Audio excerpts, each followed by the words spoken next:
Dr. Anthony Harper here inside the White House for the Hannukah celebration, and see a lot of crowd here behind very special events today, wonderful events. Thank you.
Thank you so much. We are West Coast Acapella, a Jewish acapella group from New York City. We are so excited and so honored to be here performing for you at the White House Hannukah Party 2019. That first song was Salam, and this next song is one of our favorites to perform. It is Hashem Melech. In other words, please sing it along.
Shall I see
Italy.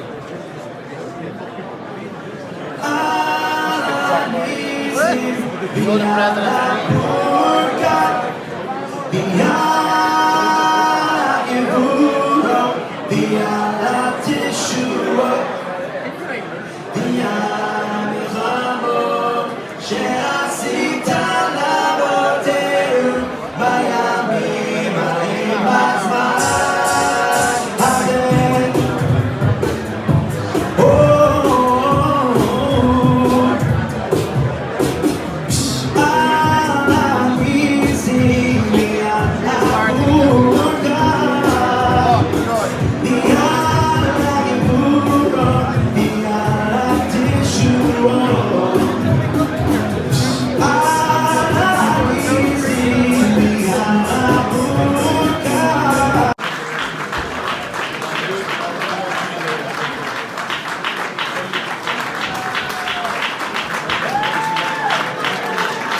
And I said, you know what, Tim, you have a big vote coming up. I think you want to go back to the Senate. So I will tell you, without Tim, this wouldn't have happened. Tim Scott, thank you very much. We love you. Go back to the Senate.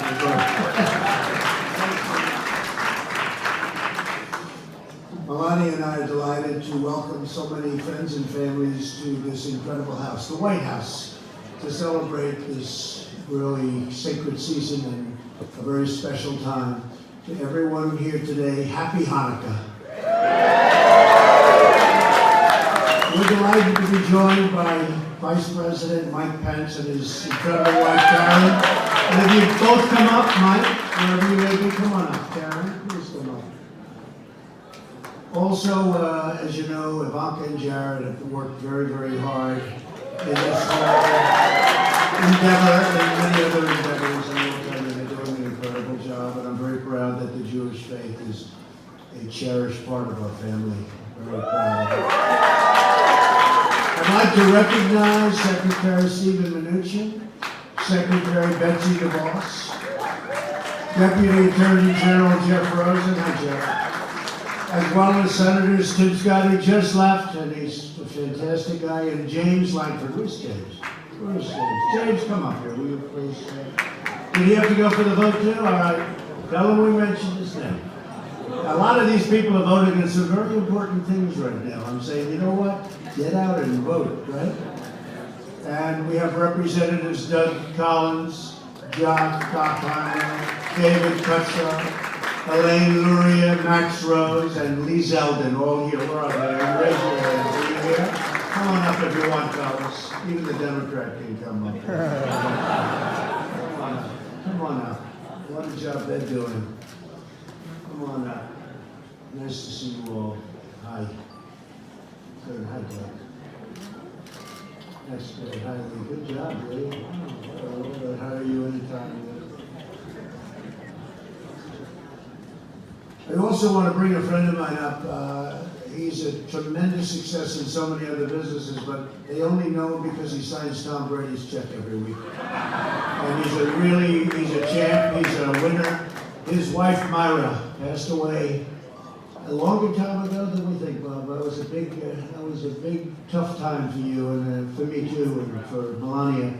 I just want to tell you, you've been a special friend of Israel. Nobody closer to Israel than Bob Kraft. So, Bob, please come on. And as usual, his team is mired in first place. Have you ever been in second place? Not too often. You know what I'd like you to do, because we could all learn from Bob. He's a champ. He's a winner. If you could say a few words about Israel, please. Thank you, Mr. President.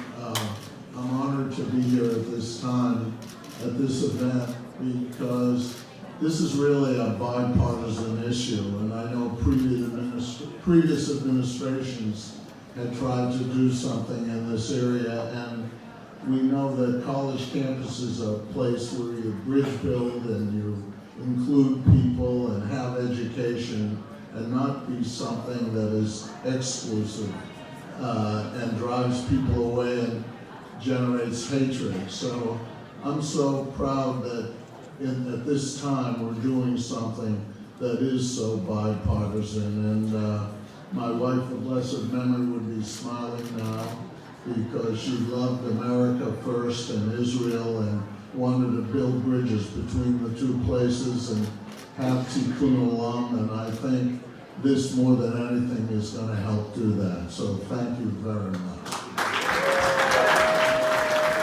Thank you very much. I also want to extend my appreciation to Israel's ambassador. His name has become a friend of mine, terrific guy, Ron Dermer. As we gather this afternoon, our thoughts turn to the grieving families in New Jersey. Yesterday, 2 wicked murderers opened fire at a kosher supermarket and killed 4 innocent souls, including a brave police officer who faced down the shooter and very bravely faced the shooter down. With one heart, America weeps for the lives lost. With one voice, we vow to crush the monstrous evil of anti-Semitism whenever and wherever it appears. And we're working very hard on that. And I can tell you that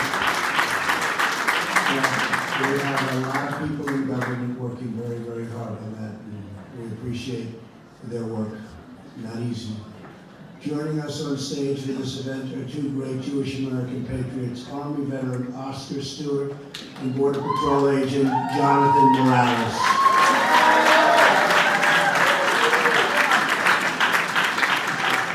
As many of you remember, both of these heroes were at the Shabbat of Poway Synagogue when a killer opened fire. And by the way, Robert Jeffress, I see you right here. And what a tremendous faith leader you are and a tremendous man you are. Pastor, thank you for being here so much also. We appreciate you. There's so many people and so many great faith leaders here, and I want to thank you all for being here. It's fantastic. This is a great day. We appreciate it very much. Robert, thank you very much. They raced towards the gunfire and saved countless American lives. Oscar and Jonathan, thank you both for responding to the worst evil with the best of American valor. This afternoon we celebrate the miracle of Hannukah. More than 2,000 years ago, a ruthless tyrant persecuted the Jewish people and desecrated the Temple of Jerusalem. But a group of Jewish patriots defeated a powerful army, rededicated the temple, and won back their right to worship God in freedom. Recently, I received a remarkable letter from a 12-year-old boy named Austin Polanski from San Francisco, California. In the letter, Austin summed up the meaning of Hanukkah. He said, on Hanukkah, it is a tradition to light the menorah and place it by the window. We do this to exemplify how we are not afraid to show who we are or what we believe in. In Austin's letter, we asked if he could celebrate Hanukkah with my family at the White House. And this year, we are thrilled to let you know that Austin is with us today. Where's Austin? Come on up here, Austin. Come on up here, Austin. Good-looking guy. Come on, Austin. Don't be shy. It's only about Griff. Come on, Austin.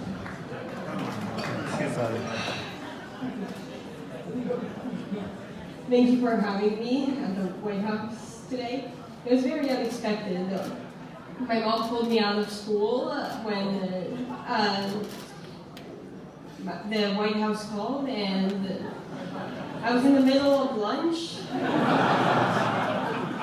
Probably one of the first times I was ever speechless. Thank you for having me here.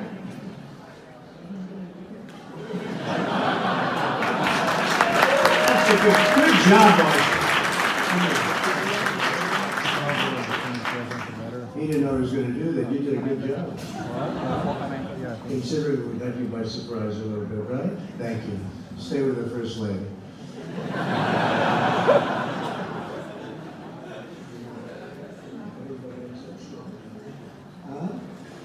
Is that a Trump yarmulke? Oh, it's a Trump yarmulke. Wow. Can I have that, Austin? I want. Across our country, Jewish Americans strengthen, sustain, and inspire our nation. As president, I will always celebrate and honor the Jewish people, and I will always stand with our treasured friend and ally, the state of Israel.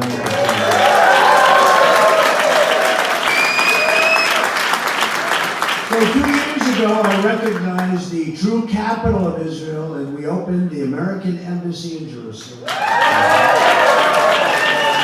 And we got it built. They were thinking anywhere from $1 billion to $2 billion. I did it for $350,000. We got a building that was in beautiful shape in the best location there is. And we got it done. We got it done. We had it open in 4 months. And it's right now open, and I don't know, maybe someday they'll build a more expensive version of it, but it can't get much better, right, Robert? I think, and Ron can tell you, it can't get much better than what we have. We have the best location. They were going out, they wanted me to sign an order for anywhere from $1 billion to $2 billion, and they were going to look for a piece of land, but they said land in Jerusalem is very rare and very expensive. I said, do you think we have a piece? And David Friedman, our great ambassador, did a fantastic job. I said, David, they want to spend $2 billion. I said, go check it out. Let me see. Call me back. He said, sir, I think we can do it for about $250,000, maybe $300,000. So we'll save $1 billion, and we have a better location than any location we could have gotten, right? And it's been open now for a long time. So it was great. And we used all Jerusalem stone. Friends of mine like Jerusalem stone. Over here it costs a fortune. Over there it wasn't so expensive. I've also recognized Israel's sovereignty over the Golan Heights. And I said to Bob, so what, Bob Kraft? I said, so what was bigger, Bob? What we did for Israel in terms of Jerusalem and moving the embassy to Jerusalem, becoming the capital of Israel, or the Golan Heights, which you've been looking to do for 52 years. They've been having meetings on the Golan Heights. Nothing happened until I came along. I said, Bob Kraft, which is bigger? Which is more important to the Jewish people? He said, neither. I said, what does that mean? He said, what you did by terminating the Iran nuclear deal is bigger than that. I think that's true, Jack. Could be true. I said, I sort of agree with that. But today we're taking another historic action. In just a few moments, I'll sign an executive order to combat anti-Semitism. This action makes clear that Title VI of the Civil Rights Act, which prohibits the federal funding of universities and other institutions that engage in discrimination, applies to institutions that traffic in anti-Semitic hate. So this is a very powerful document that we're signing today, and it's been a very big story over the last number of days when they heard. As you know, they had almost universal support in Congress, and yet they didn't get it done. And this has gone on for years and years. They've almost had universal support, but there was always a roadblock. But this year there's no roadblock because I'm doing it myself. It's much easier. And we have support from many in Congress. This is our message to universities. If you want to accept the tremendous amount of federal dollars that you get every year, you must reject anti-Semitism.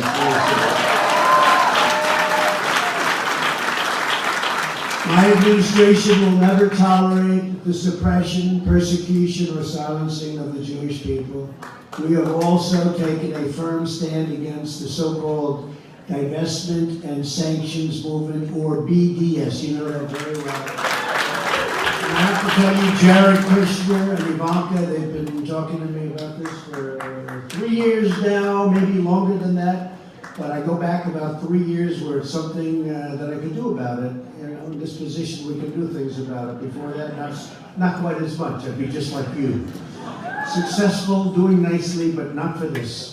But they've been talking from the beginning of the administration. They've been bringing this up. And we forcefully condemn this anti-Semitic campaign against the state of Israel and its citizens. We are profoundly honored to be joined this afternoon by Rosalie Glass, a survivor of the Nazi Holocaust, the darkest chapter of human history. After the war, Rosalie came to America and started a drapery manufacturing business. Now she has written a book, starred in an award-winning film, and is going strong at the age of 102.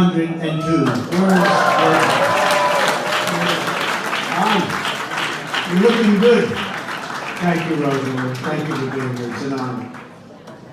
And you really fill our hearts with open joy, Rosalie. So many people, and we know your story. In honor of Rosalie and the millions of Jews who suffered unthinkable persecution, we renew our pledge now and always, never again. Never again. Today we thank God for the Jewish people whose love and loyalty, brilliance and bravery, resilience and resolve, spirit and strength bless America and the world. Before I sign the executive order, I'd like to ask Oscar to say a few words, and Jonathan will light the menorah. Thank you all very much. Thank you. Oscar, please. Thank you, Mr. President.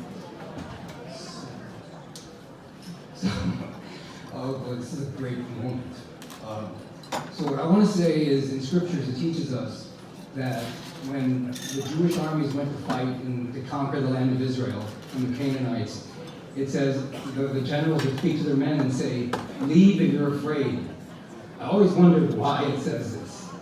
So you're afraid to leave, because God was fighting for them. So I came up with some of my own. It's because you had no faith in God.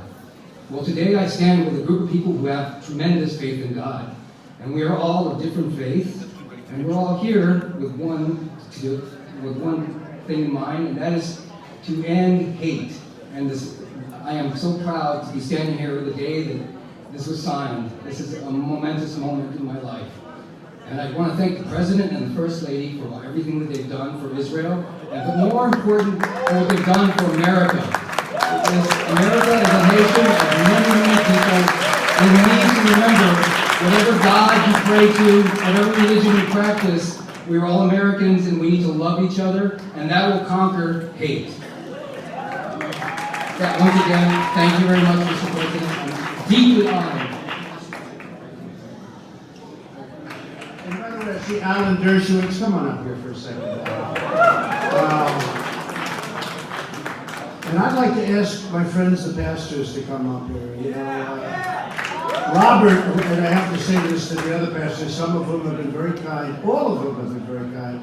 We've never had such evangelical Christian support. Jeff, come on up, Jeff. Come on up, Jeff. You're the one that's doing such a good job legally to make sure all of this happens. But Robert Jeffress, I didn't know him, but I watched him, and I'd watch him on different shows, and I'd say, I like that guy. Man, he talks really great about me, and I like people that talk well about me. And he was saying, he may not be the greatest Christian I've ever seen. He may not know the Bible quite as well as the rest of us. In fact, he may not know it very well at all. But that guy's a real leader, and he's going to do a job, and I appreciated that statement. I don't know if I should have, but I did. And I think we have led, because I think we've made more progress toward faith leaders. We got rid of the Johnson Amendment, which was a disaster. So I'd like to ask Robert if you could say a couple of words, and if I could also ask Alan Dershowitz to say, and then we're going to sign a very important document. Okay, Robert, please.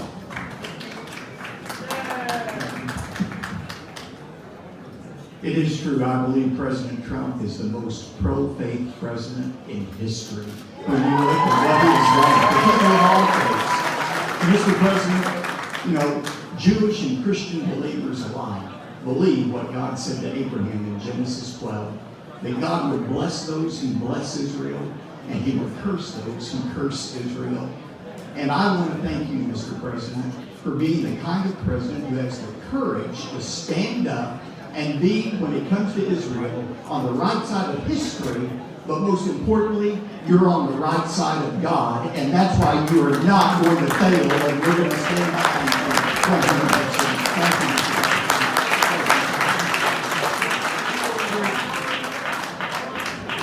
For 65 of my 81 years, I have spent at universities all over the country and all over the world.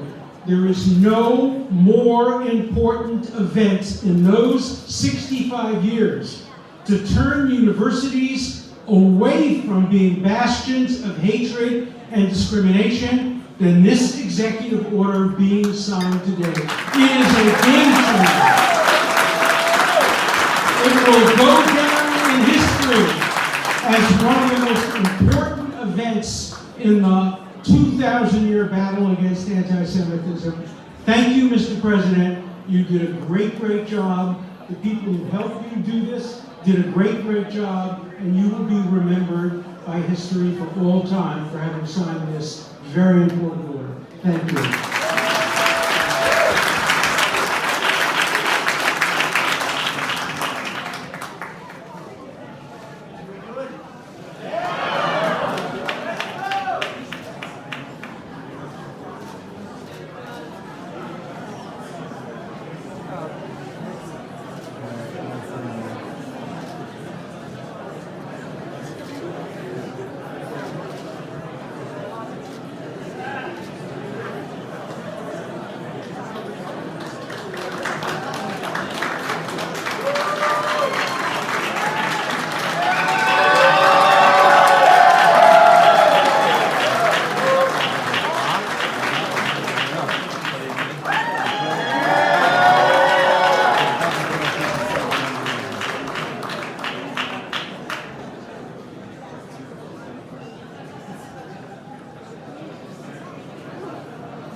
I just want to thank President Trump for all of his leadership on behalf of America. What we've seen the president accomplish over the last 3 years has been extraordinary.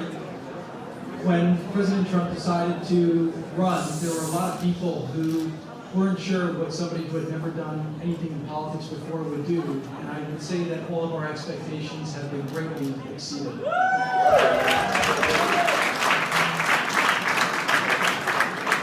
The plans that the team has put in place under the president's leadership have produced economic miracles for this country, and I am confident that the best is to come. But what I believe is even more important is the president's commitment to keeping all Americans safe, to keeping America free, to keeping America respectful of people of all faiths and religions. And the work that the president's done to ensure that is something that will have an impact for generations to come. So I just want to thank you for your amazing leadership and for all that you do to protect so many people.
So everyone, thank you very much again. Happy Hanukkah. It's been a great day. Thank you very much.